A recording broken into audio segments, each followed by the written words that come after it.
Hello, beautiful soul. Today I'm going to talk about freedom.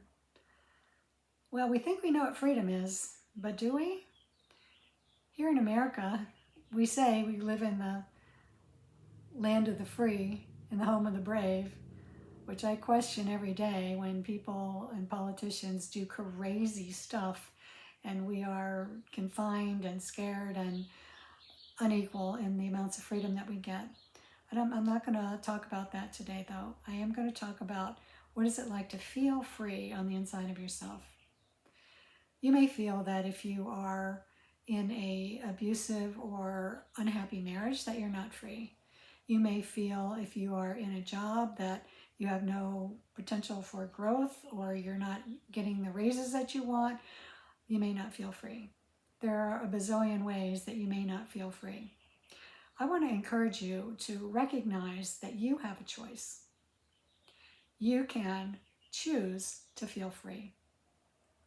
You can choose to make freedom an important part of your everyday thinking and actions.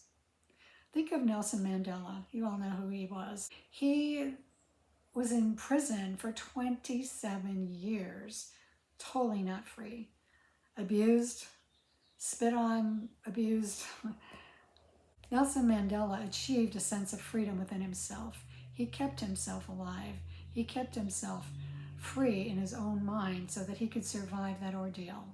Same thing with prisoners, especially in solitary confinement, or POWs, how John McCain survived a POW camp for 7 years because he kept thinking in a way that made him feel free and know that he was going to get out of that. So freedom is not free. Freedom is something that you build.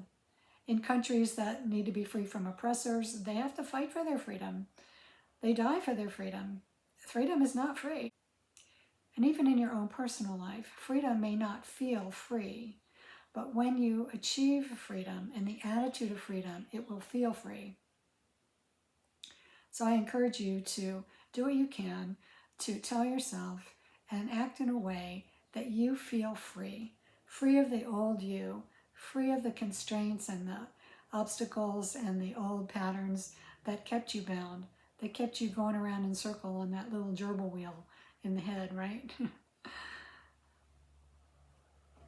We all go around on that gerbil wheel until we learn how to get off of it and set ourselves free.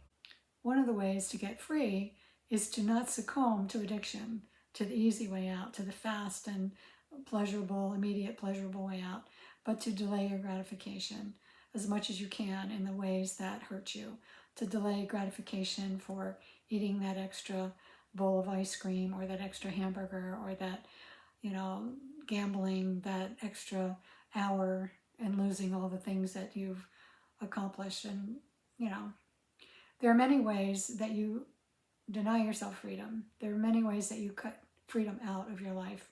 You do it. Nobody else can really make you feel unfree. That's your job, to make yourself feel free. So I would encourage you to do that as much as possible. Tips and tools in my blogs and in my books and in my course, Essential Mastery. So if you want to be free, reach out, find those ways, practice those ways, and feel free and be free. I encourage you a life of freedom, no matter where you live, no matter how much money you have, no matter in what ways you don't feel free. I encourage you to feel free within your own self, within your own heart. I wish you the best. Take care.